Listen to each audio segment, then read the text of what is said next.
జిల్లా కాకినాడ పట్టణం స్థానిక ఎంఆర్ఓ ఆఫీసులో ఉండడం జరిగింది. మరి ఏదైతే ఈ రోజు అమరావతిలో ఎలక్షన్ కమిషన్ అయితే విస్తృత సమావేశం నెలకొందో, పక్కన జిల్లా ఎస్పీలతోటి జిల్లా కలెక్టర్లతోటి వాళ్ళు దిశానిర్దేశించున్నారు. మరి ఈరోజు సాయంత్రం 4:30కి అఫీషియల్గా అయితే ఒక ప్రెస్ మీట్ కూడా ఆ ఎలక్షన్ కమిషన్ ఎవరైతే ఉన్నారో వాళ్ళు నిర్వహించే ప్రయత్నాలు చేస్తున్నారు. మరి ఆంధ్రప్రదేశ్ సంబంధించి లోక్సభ స్థానాలకు అదేవిధంగా శాసనసభ స్థానాలకి 175 కాన్స్టిట్యున్సీలకి ఎన్నికలు సిద్ధమవుతున్న తరుణంలో ఎప్పుడెప్పుడు వస్తుందని చెప్పి ప్రజలందరూ కూడా ఈగర్గా వెయిట్ చేస్తున్నారు. అదేవిధంగా రాజకీయ వేడైతే పులుముకుందని చెప్పాలి. ఇక్కడ మనతో పాటు చూస్తున్నారు విజువల్స్ పైన ఇక్కడ ఎంఆర్ఓ గారు వారి టీంతో అదేవిధంగా మున్సిపాలిటీ వాళ్ళ టీంతో కూడా ప్రజలందరికంటే కొత్తగా 2,70,000 పైచీలకు మళ్ళీ అంటే మొన్నటిదాకా 2 లక్షలు ఎంతో ఓటు బ్యాంక్ ఉండేది. దాన్ని వీళ్ళు చేసే కృషి ప్రతి ఇంటింటికి వెళ్ళి వీళ్ళందరికీ అవేర్నెస్ క్రియేట్ చేసిన దాంట్లో సక్సెస్ అయ్యారని చెప్పాలి. మరి చాలా మంది యువత కూడా ఈ ఓటు రిజిస్ట్రేషన్ చేసుకుని కొత్త లిస్ట్ అయితే మరికొద్ది రోజుల్లో బయటకు రాబోతుంది. ఆ కొత్త వాళ్ళ కోసం అంటే 2-3 సార్లు ఎలక్షన్స్ లో ఓటు వేసిన వాళ్ళకి ఎలాగ అవగాహన ఉంటుంది కాబట్టి కొత్త వాళ్ళకి ఎటువంటి ఇబ్బంది లేకుండా మెయిన్గా అపోహలు ఉన్నాయి. ఈవీఎంలు ట్రాన్స్పరెంట్ చేస్తానన్న అపోహలు ఏదైతే ఉందో దాని మీద కూడా ఒక క్రియేటివిటీ మైండ్ ఇవ్వాలి. ఒక ప్రజలకు కూడా ఒక ఏం జరుగుతుంది, ఎక్కడ ఓటేస్తే ఎక్కడ ఏం జరుగుతుంది చెప్పి ఇక్కడ ఒక బ్యాలెట్ అంటే మినీ బ్యాలెట్ అనేది పెట్టారు. మరి మనతో పాటు మాట్లాడడానికి ఇక్కడ ఎంఆర్ఓ గారు మనతో పాటు వారితో మాట్లాడే సార్ చెప్పండి సార్, మరి మీ ప్రాతిపదికన చాలా మందిని మీరు ఓట్లు రిజిస్ట్రేషన్ చేసుకున్నారు, కొంతమంది ఎక్కువ పెరిగారు, వాళ్ళు కొత్త మందికి అవగాహన కావాలి, ఏ రకంగా మీరు చర్యలు తీసుకుంటారు ఏం చెప్తారు సార్? అందరికీ నమస్కారం. కాకినాడ అర్బన్ మండలంలో కాకినాడ అర్బన్ నియోజకవర్గానికి సంబంధించి 3 చోట్ల ఈవీఎంలు అంత డెమాన్స్ట్రేషన్ నిమిత్తం ఏర్పాటు చేయడం అయింది. ఒకటి పెర్మనెంట్గా కలెక్టరేట్లో ఏర్పాటు చేయడం అయింది, 2 తహసీల్దార్ అర్బన్ ఆఫీస్ కాకినాడలో ఏర్పాటు చేయడం జరిగింది. ఇది అక్కడ మొబైల్ యూనిట్ ప్రతిరోజు ఒక సచివాలయం పరిధిలో ఏర్పాటు చేసాం. ఈరోజు ఆంధ్రభారతి వెనకాల స్కూల్లో పెట్టాం.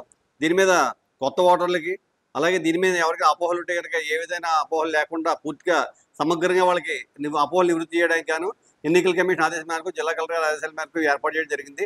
ఏమేంటంటే ప్రతి ఒక్కరూ వచ్చి ఓటు ఎలా వేయాలి, ఎలా వేస్తే ఏమవుతుంది, దీంట్లోని వీవీప్యాట్లో ఎలా వస్తుంది, స్లిప్ ఎలా వస్తుంది, మనం ఎవరికైతే ఓటు వేసామో అని వివరాలు క్లియర్గా తెలుస్తాయి. ఈ ఎలక్ట్రానిక్ ఓటు ప్యాట్లకి చాలా మంది అపోహలు ఉన్నాయి. అటువంటి అపోహలన్నీ కూడా తొలగించడానికి మాత్రమే ఏర్పాటు చేయడం జరిగింది. అప్ టు నోటిఫికేషన్ ఇచ్చే వరకు కూడా ఈ ప్రోగ్రాం నిర్వహించడం జరుగుతుంది. కాబట్టి కాకినాడ అర్బన్ నియోజకవర్గంలో ప్రజలందరూ కూడా వారికి గల అపోహల్ని ఈవీఎం పట్ల ఏమైనా సందేహాలు అంటే కనుక అవి ఈ మొబైల్ టీములకు కానీ పర్మనెంట్గా ఏర్పాటు చేయబడిన ఈ అర్బన్ తహసీల్దార్ కార్యాలయంలో ఉన్న ఈ డెమాన్స్ట్రేషన్ దానికి కానీ కలెక్టర్ దానికి వెళ్ళి వారి యొక్క సందేహాలు నివృత్తి చేసుకోవచ్చు. మరి ఇక్కడ సిస్టమ్ ఎలా పనిచేస్తుంది, దీని మీద అవగాహన ఎలా కల్పించాలి ప్రజలు? మరి ఎంఆర్ఓ గారు చెప్పినట్లయితే అపోహలను క్లియర్ చేయడానికి మేము ఈ ప్రక్రియ చేసామని చెప్తున్నారు. ఆనందభారతి దగ్గర ఒకటి, అదే విధంగా కలెక్టరేట్ లో ఒకటి పెట్టని చెప్తున్నారు. ఇక్కడ మున్సిపల్ సిబ్బంది కూడా మనతో పాటు, స్మార్ట్ సిటీ సిబ్బంది కూడా మనతో పాటు, టెక్నికల్ టీం ఉన్నారు. అసలు ఏ రకంగా ఓటు చేస్తారు, ఏ రకంగా స్లిప్ బయటకు వస్తుంది, ఏ రకంగా వాళ్ళు ఏ అభ్యర్థికి ఓటు వేసి చూడొచ్చు. ఇక్కడ 2, 3, 4 అని చెప్పింది. ఈ త్రిబుల్ అనే చోట వాళ్ళ పేర్లు ఉంటాయి. అదే విధంగా DBX ఇది ఏదైతే ఉందో ఇవన్నీ కూడా వాళ్ళ సింబల్స్ గా మనం భావించాలి. మరి ఎందుకు ఇలా పెట్టారు, ఏం జరుగుతుందో మనం వాళ్ళతో కూడా మాట్లాడుతుంది సార్. చెప్పండి సార్, ఈ రోజు ఇలా పెట్టారు, ఏ రకంగా దీన్ని ప్రజలు అవగాహన కల్పిస్తున్నారు please? Starting voter polling booth దగ్గరికి వచ్చిన తర్వాత పోలింగ్ బూత్కి వచ్చిన వెంటనే ఓటు వెరిఫై చేసి ఇంక పెట్టిన తర్వాత అక్కడ PO బ్యాలెట్ ఇస్తారండి. బ్యాలెట్ ఇచ్చినప్పుడు స్టార్టింగ్ ఓటర్ వెళ్ళి ఓటింగ్ ఛాంబర్లో చూసినప్పుడు ఈ 2 కనిపిస్తాయి. కనిపించినప్పుడు స్టార్టింగ్ పైన వెళ్ళి ఓట్ వేయడానికి వెళ్ళినప్పుడు స్టార్టింగ్ ఇక్కడ గ్రీన్ కలర్ లైట్ వెలిగిందా లేదన్నా చూసుకుంటారు. ఇక్కడేమో ఎమ్మెల్యే గురించి ఉంటున్న అభ్యర్థి పేర్లు వాళ్ళు కేటాయించిన గుర్తులు ఉంటాయి. ఎవరికైతే ఓటేసారో వాళ్ళకే ఓటు పడిందా లేదన్నది ఈ వీవీప్యాట్లో చూసుకుంటారు. దీన్ని వీవీప్యాట్ అంటారండి, అంటే voter verifiable paper audit trial. ఒకసారి మీరు రండి. ఇప్పుడు 1 నుంచి 16లో ఏదో ఒకటి ప్రెస్ చేయండి. ఈ వెయిట్ ఉంది గ్రీన్.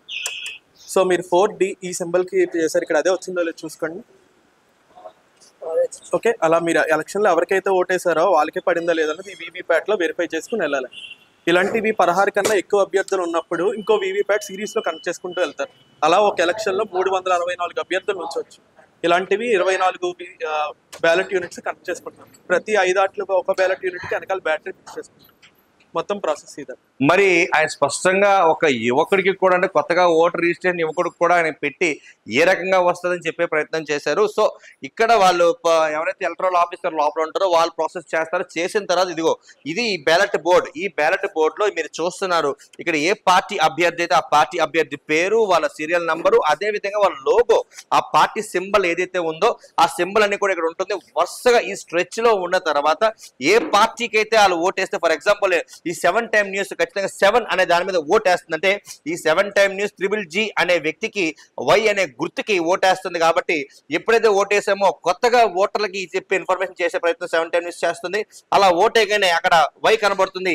ఇక్కడ వెంటనే ఆ స్లిప్ వచ్చి ఆ 7 నెంబర్ GGG పేరు వై అనే గుర్తు కనబడుతుంది. అంటే మనం ఏ అభ్యర్థికి వేసామో 1 నిమిషం పాటు అంటే ఒక 7 సెకండ్స్ పాటు అది ఖచ్చితంగా ఎస్ అలా డ్రాప్ అవుతుంది. మళ్ళీ ఎవరైతే కొత్తగా ఓటేయడానికి వచ్చారో మళ్ళీ ప్రాసెస్ అంతా కూడా జరుగుతుంది. ఈ రకంగా 2024 ఎన్నికల్లో పటిష్టంగా జరిపించాలి. ఇటువంటి అవాంఛనీయ సంఘాలు జరగకుండా జరిపి అటు మున్సిపల్ సిబ్బంది కానివ్వండి, ఇటు రెవెన్యూ సిబ్బంది కానివ్వండి, ఎంఆర్ఓ, ఆర్డీఓ, రెవెన్యూ మొత్తం అంతా కూడా ఒక ఏకతాటిపైకి వచ్చి ఎలక్షన్ మీటింగ్స్ ఈ సాయంత్రం అయితే ప్రెస్ మీట్ లో ఏం చెప్తారని సర్వత్రా ఉత్కంఠ అయితే నెలకొంది. మరి కాసేపు 4:30 నిమిషాలకు ఆ state election commission press meet పెట్టి దీని యొక్క వివరాలు తెలియజేసే ప్రయత్నం చేస్తుంది. ఇక్కడ పరిస్థితి మరి ప్రజలందరూ కూడా అవగాహన చేసుకొని ఒక చక్కటి ఓటు హక్కుని వినియోగించుకోవాలి. ఎందుకంటే ఓటు హక్కు భారత రాజ్యాంగం మనకి ఇచ్చిన హక్కు కాబట్టి దాన్ని నిర్వహించుకోవాలి.